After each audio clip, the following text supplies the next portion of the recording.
everyone, welcome to Exami NCERT। Examinee NCERT में आप सब लोगों का बहुत बहुत स्वागत है। और आज हमारा स्वतंत्रता दिवस है ना। ठीक है, आज हम अपने अपने वही फ्रीडम फाइटर भगत सिंह के बारे में जानेंगे। ठीक है, भगत सिंह थे, चंद्रशेखर आज़ाद, है ना। इन सब के बारे में हम अपनी जीवनी में कर रहे हैं, है ना, बायोग्राफीज़ में कर रहे हैं। तो आज हम क्या करेंगे, आज हम भगत सिंह के बारे में जानेंगे।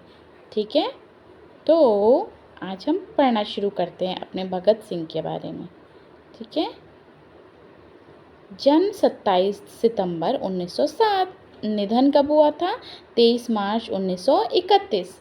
उपलब्धियां क्या थी इनकी, देखिए, भारत के क्रांतिकारी आंदोलन को एक नई दिशा दी। उन्होंने क्या किया, क्रांतिकारी आंदोलन को एक नई दिशा दी। पंजाब में क्रांति के संदेश को फैलाने के लिए नौजवान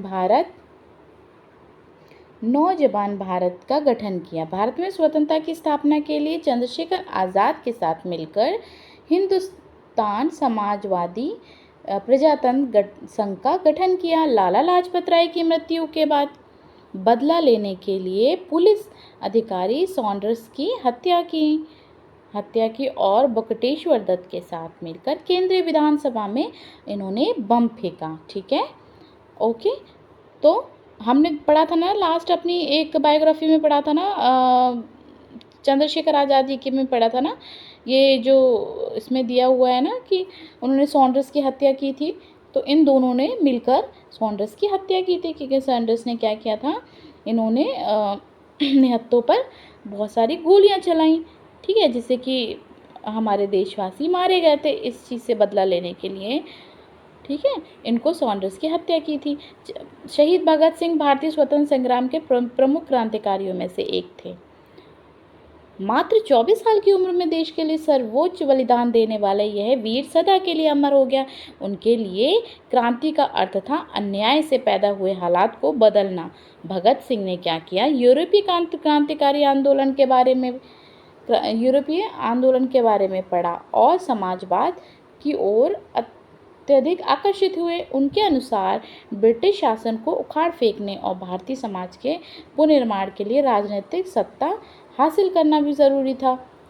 ठीक है, उनके अनुसार क्या था, ब्रिटिश शासन को उखाड़ फेंकना था और भारतीय समाज के पुनर्निर्माण के लिए राजनीतिक सत्ता हासिल करना ज़रूरी था।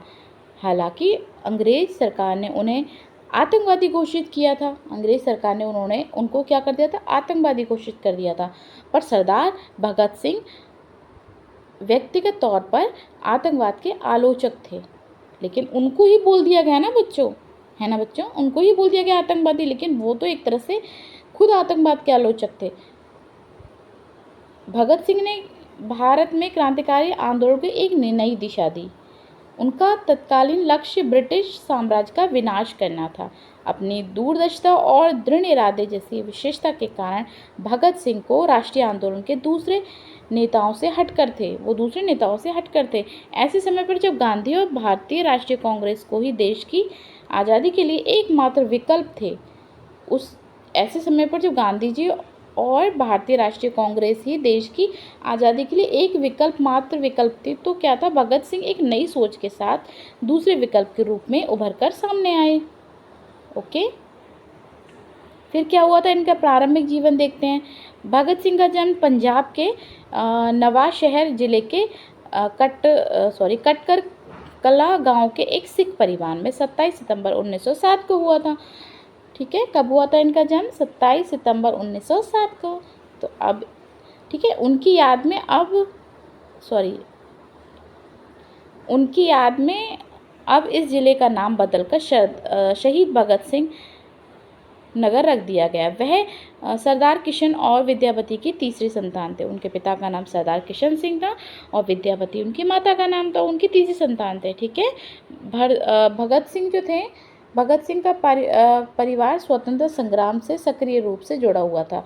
उनका पूरा परिवार सक्रिय रूप से जुड़ा हुआ था स्वतंत्रता संग्राम में। उनके पिता किशन सिंह और चाचा अजीत सिंह गदर पार्टी के सदस्य थे।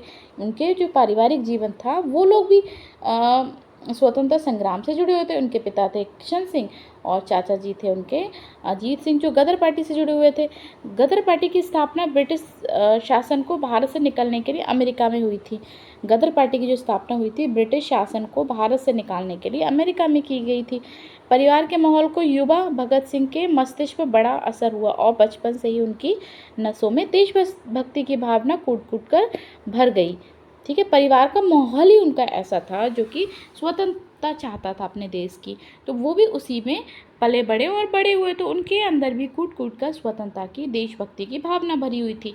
1916 में लाहौर के डीकेवी विद्यालय में पढ़ते समय युवा भगत सिंह जाने पहचाने राजनेता जैसे लाला लाजपत राय और रास बिहारी बोस के संपर्क में आए।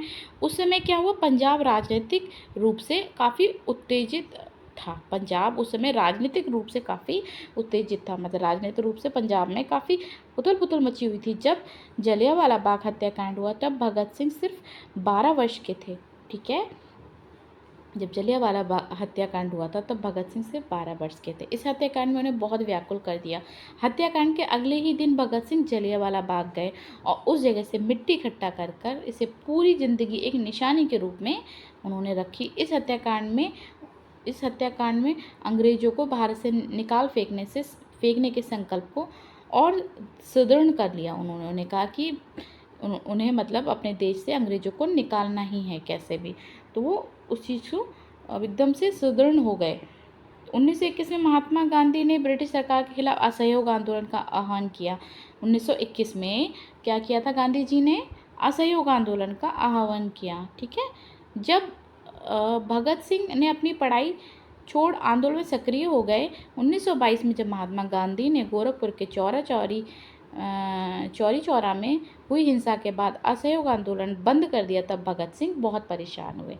ठीक है, तो अब भगत सिंह के अंदर तो बहुत सारी अपने देश के लिए देशभक्ति भरी हुई थी, है ना। उन्होंने बहुत नरसंहार जैसा देखा था, तो वो उस चीज़ से नाराज़ हो गए। गांधी जी ने जो चौरी चौरा में जो हिंसा हुई थी उससे वो परेशान होकर उन्होंने असहयोग आंदोलन बंद कर दिया था, जो कि उन्होंने 1921 में चलाया था ना बच्चों, ये देखिए दिया हुआ है ना, 1921 में उन्होंने असहयोग आंदोलन चलाया था। तो वो उससे परेशान हो गए थे कि उन्होंने बंद क्यों कर दिया, गांधी जी ने बंद कर दिया था। तो अहिंसा में उनका विश्वास कमज़ोर हो गया और वह इस संघर्ष पर पहुँचे कि सशस्त्र क्रांति ही आंदोलन दिलाने का एकमात्र उपयोगी रास्ता है। अब उन्होंने कहा कि अहिंसा से तो कुछ नहीं होने वाला, और अपनी पढ़ाई जारी रखने के लिए भगत सिंह ने लाहौर में लाला लाजपत राय द्वारा स्थापित राष्ट्रीय विद्यालय में प्रवेश लिया।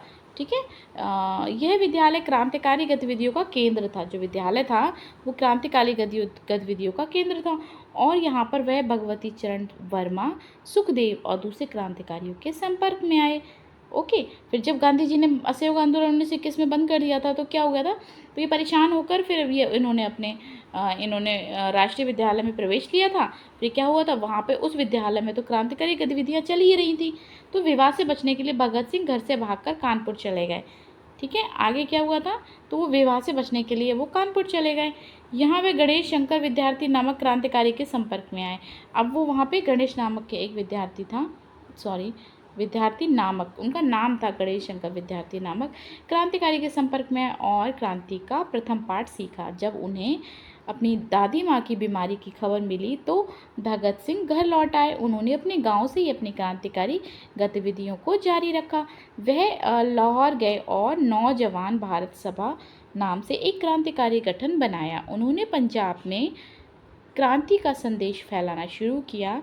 वर्ष 1928 में उन्होंने दिल्ली में क्रांतिकारी की एक बैठक में हिस्सा लिया। ओके, और चंद्रशेखर आज़ाद के संपर्क में आए। अब उसके बाद ये चंद्रशेखर आज़ाद जी के संपर्क में आए, और जो चंद्रशेखर आज़ाद थे उनकी मैंने जीवनी पहले करा दी है बायोग्राफी, तो आप उनकी भी देख लेना। फिर इन दोनों ने मिलकर अपने क्रांतिकारी गतिविधियों को अंजाम दिए थे।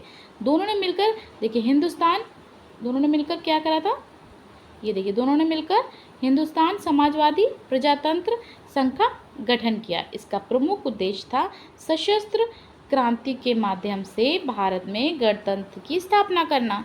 ठीक है, इनका मुख्य उद्देश्य यही था कि वो इससे सशस्त्र क्रांति के माध्यम से सशस्त्र क्रांति के माध्यम से भारत में गणतंत्र की स्थापना करना। ठीक है, ओके। तो आगे हम क्या करेंगे, अपनी नेक्स्ट बायोग्राफी में हम दूसरे अपने फ्रीडम फाइटर या अपने देश के जो हमारी बिग पर्सनालिटीज़ थी, है ना, एंशियंट हिस्ट्री में आप ले लो, मेडिवल हिस्ट्री में ले लो, और मॉडर्न हिस्ट्री में जो भी आपकी फेमस पर्सनालिटीज़ थी, है ना, फेमस राजा थे, फेमस नेता थे, फेमस जो भी क्रांतिकारी थे, उन सब के बारे में हम अपने बायोग्राफी में पढ़ रहे हैं ना। तो आज की बायोग्राफी हमारी ख़त्म होती है, और आप लोग, ठीक है, आप लोग इस बायोग्राफी को अच्छे से समझिए कि हमारे देश में क्या हुआ था, कैसे कैसे हमारे देश में हमारे जो नेता थे, हमारे क्रांतिकारी जो हमारे थे, उन्होंने किस तरीके से अपनी जान की बाजी लगाकर कैसे अपने देश को आज़ाद कराया और कैसे उनका सहयोग रहा। ठीक है, ज़रूरी नहीं सब आज़ादी तक, कुछ नहीं भी थे हमारे जो फ्रीडम फाइटर्स थे ना, आज़ादी तक नहीं रहे वो लोग, लेकिन उन्होंने कितना कुछ किया हमारे देश के लिए, है ना, वो सब समझ रहे हैं, हम लोग समझते चल रहे हैं। ठीक है, ठीक है, तब तक आप लोग अपना रिवीजन करते रहिए, प्लेलिस्ट देखिए, और प्लेलिस्ट में मैं और वीडियोस डाल रही हूँ। ठीक है, आप लोग बिल्कुल भी, आप लोग अपने चैनल को आगे नहीं बढ़ा रहे हो, बिल्कुल नहीं देख रहे हो, आप चैनल को आगे बढ़ाओगे तभी तो हम आपके लिए इंटरेस्टिंग चीज़ें लाते रहेंगे। अपने देश के बारे में आप जानोगे, अपने ज्योग्राफी के बारे में जानोगे, इकोनॉमिक्स के बारे में जानोगे, है ना।